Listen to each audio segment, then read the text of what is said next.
الحمد لله وحده والصلاة والسلام على من لا نبي بعده لا نبوة بعده ولا رسالة بعده ولا نبي بعده ولا رسول بعده ولا كتاب بعده ولا شريعة بعده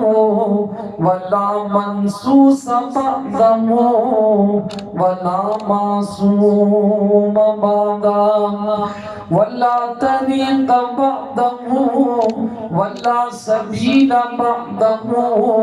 ولا سنة بعده ولا أمة بعده ونشهد أن لا إله إلا الله وحده ونشهد أن سيدنا وسندنا ونبينا ورسولنا وإمامنا محمد صلاة دائما إلى يوم الدين وعلى آله وأصحابه وأزواجه وبناته وعطرته وأهل بيت خصوصا على أبي بكر وعمر وعثمان وحيدر ومعاوية ابن أبي سفيان أعوذ بالله من الشيطان الرجيم بسم الله الرحمن الرحيم آمنوا كما آمن الناس وفي مقام آخر واركعوا مع الراكعين آمنت بالله رب العالمين وبلغنا رسوله النبي الكريم درود پاک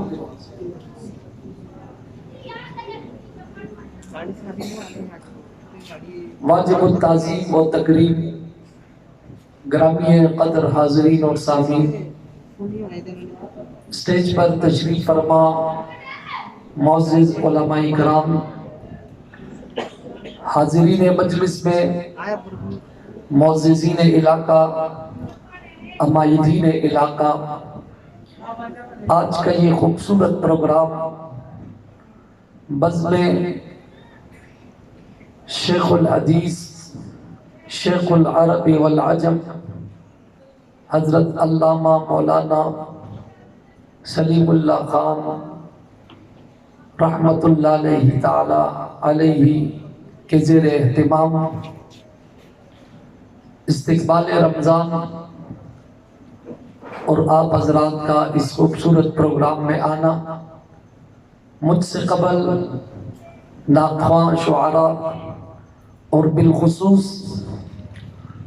استاذ العلماء محقق عالم دین کئی کتابوں کے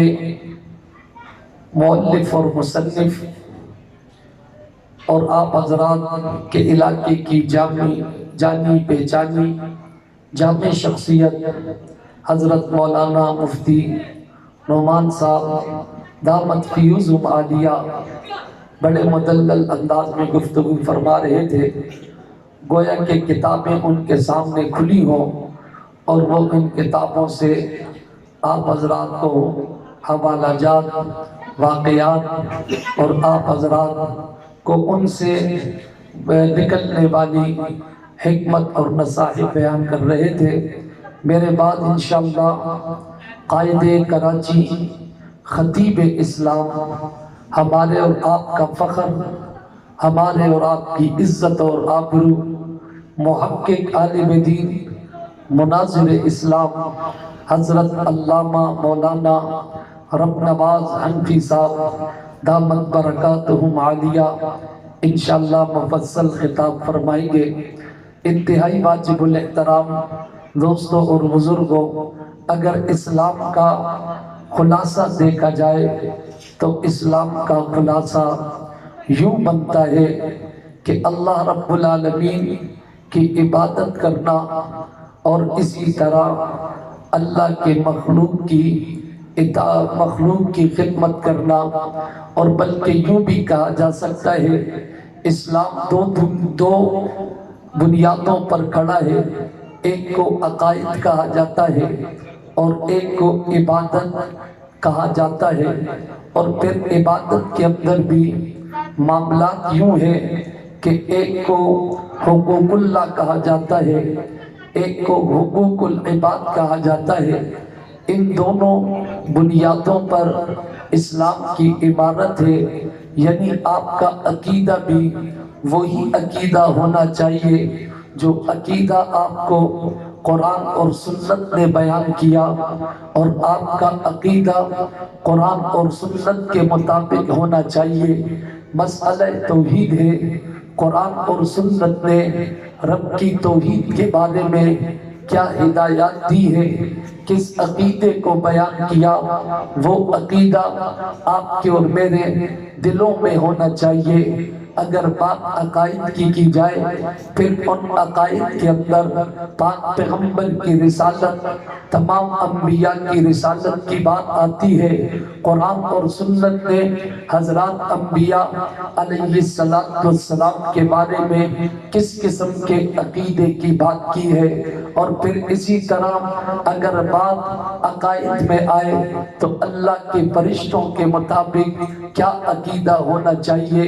اگر بات عقائد کی آئے تو کتابوں کے مطابق کیا عقیدہ ہونا چاہیے۔ اگر بات عقائد کی آئے تو آخرت کے مطابق کیا عقیدہ ہونا چاہیے۔ اگر بات عقائد کی آئے تو تقدیر کے متعلق کیا عقیدہ ہونا چاہیے۔ اگر بات عقائد کی آئے تو اللہ رب العالمین نے جتنے بھی سابقہ انبیاء کو بھیجا ہے اور ان کی امتیں اس دنیا میں آ کر چلی گئی ہے، انہوں نے کون کون سے کام ایسے کیے ہیں کہ جن کاموں کو رب نے پسند کیا اور پھر ان کی تعریف کی، اور کن کاموں کو قرآن کریم کے اندر رب کریم نے بیان کر کے ان پر ان کی گرفت کی ہے۔ تو گرامی قدر حاضرین اور سامعین، بطور مسلمان ہونے کے مجھے اور آپ کو عقیدہ اپنا معلوم ہونا چاہیے۔ عقیدے کی بنیاد بھی قرآن اور سنت پر ہونی چاہیے۔ عقیدے کے بعد سب سے بنیادی چیز جسے کہا جاتا ہے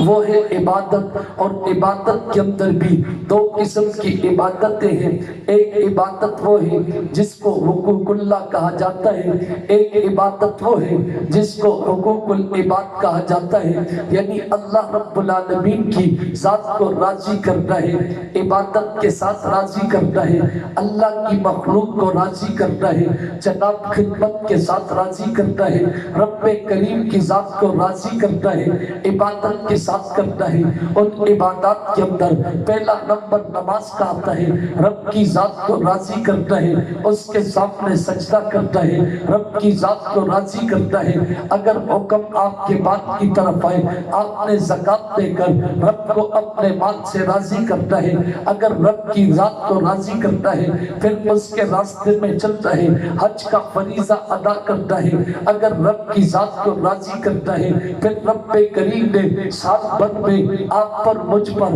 روزوں کو فرض کیا ہے، ان روزوں کو ہم ادا کریں، یہ بھی اللہ کی عبادت ہے۔ یعنی رمضان المبارک کے مہینہ جب قرآن اور سنت کی روشنی میں جب اس مہینے کو دیکھتے ہیں تو رب کریم نے اس مہینے کو بڑی برکتیں عطا کی ہے۔ رب کریم نے کہا اِنَّا أَنزَلْنَاهُ فِي لَيْلَةِ الْقَدْرِ، ہم نے اس میں ایک رات رکھی ہے جسے لیلۃ القدر کہا جاتا ہے۔ پھر اس لیلۃ القدر کے اندر ہم نے اپنے کلام کو نازل کیا، اپنے قرآن کو نازل کیا، تو رمضان المبارک کو رب کریم نے بڑا ہی بابرکت بنایا ہے، اور اس کے مہینے کی دن اور رات کو رب کریم نے بڑے بہترین بنائے ہیں کہ اس کے دن کے اندر بھی عبادت ہے، رات کے اندر بھی عبادت ہے، دن کے اندر عبادت روزے کے انداز کے ساتھ ہے، رات کے اندر عبادت اس کی تراویح اور قرآن سننے کے ساتھ ہے۔ تو رب کریم نے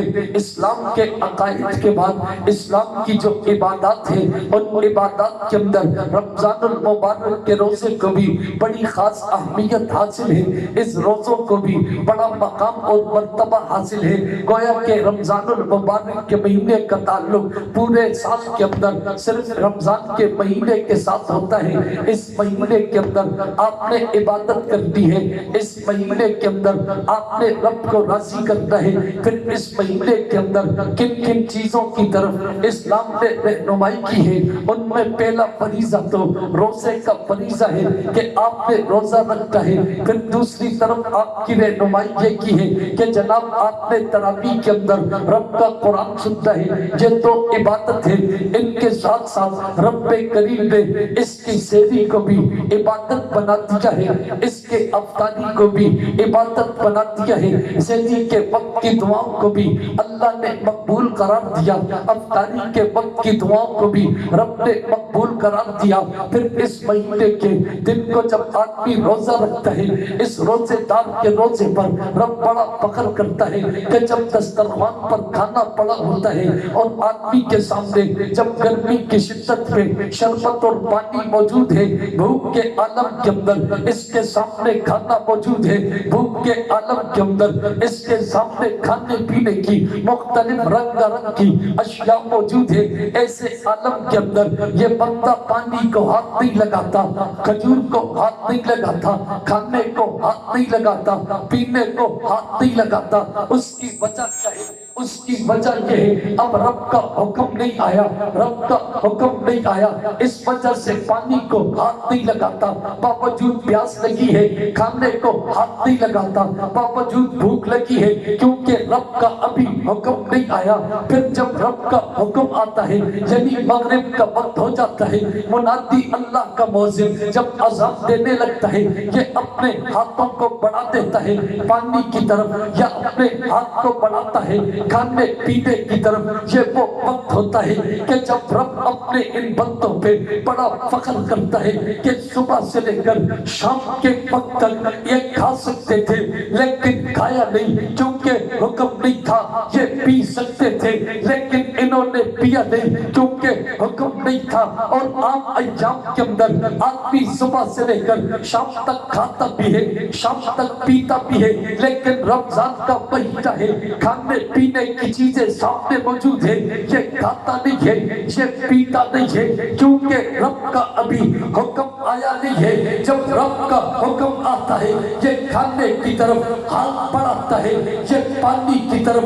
ہاتھ بڑھاتا ہے۔ رب کریم ایسے وقت کے اندر ان لوگوں پر فخر فرماتا ہے کہ جنہوں نے رب کا حکم آیا نہیں تھا کھانے کو ہاتھ نہیں لگایا، رب کا حکم آیا نہیں تھا پانی کو ہاتھ نہیں لگایا، جب رب کا حکم آ جاتا ہے یہ کھانا بھی تناول کرتا ہے، یہ پانی بھی پینے لگتا ہے۔ ایسے وقت کے اندر رب کہتا ہے میں نے اپنے ان بندوں کی مغفرت کر دی ہے،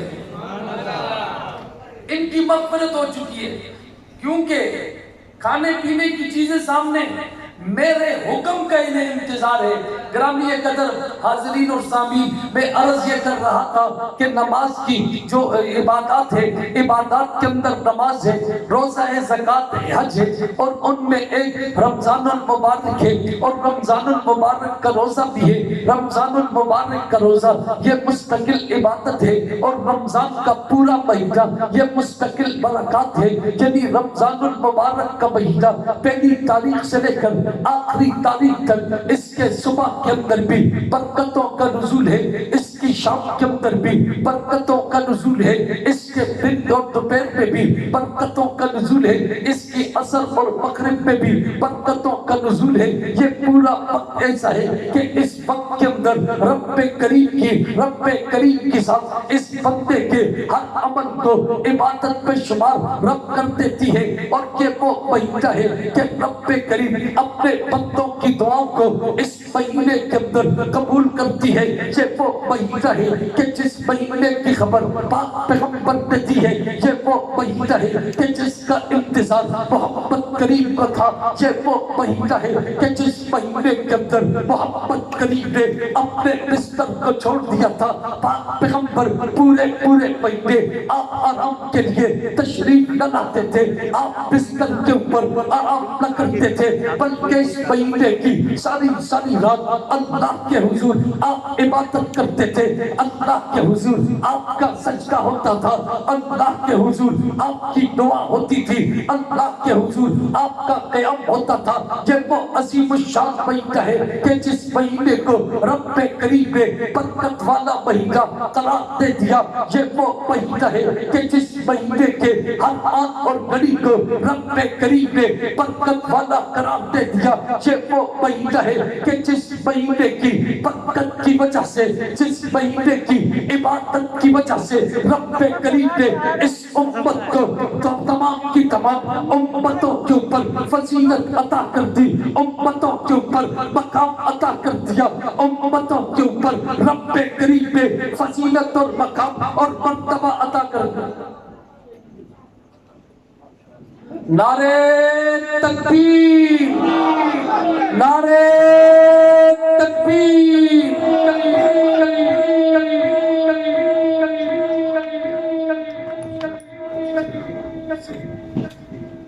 حضرت علامہ مولانا رب نواز حنفی صاحب قائد محترم، خطیب اسلام، مناظر اسلام، فخر اہل سنت،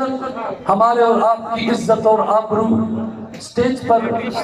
جلوہ افروز ہے۔ انشاءاللہ حضرت مفصل خطاب فرمائیں گے، تو انتہائی واجب الاحترام دوستوں اور بزرگوں، اللہ رب العالمین نے جو اسلام کا خلاصہ جس کو رکھا ہے، وہ اگر انہیں سمیٹ کر آپ سمجھنا چاہو تو ان میں ایک چیز وہ عقائد کے اندر اس کا شمار ہوتا ہے، ایک کو عبادت کہا جاتا ہے۔ یہ دو اسلام کے ستون اور بنیادیں ہیں۔ پھر جو عبادت ہے، عبادت کے اندر ایک کو حقوق اللہ کہا جاتا ہے، حقوق اللہ کے اندر فرائض آتے ہیں، حقوق اللہ کے اندر نمازیں آتی ہے جو ہر وقت آپ کے اوپر 5 وقت آپ پر فرض ہے، حقوق اللہ کے اندر رب کریم نے آپ کو مال دیا ہے اس کی زکوٰۃ ادا کرنا، حقوق اللہ میں رب کریم نے حج کی توفیق دی ہے حج ادا کرنا، حقوق اللہ کے اندر رب کریم نے آپ کو استطاعت اور طاقت اور جوانی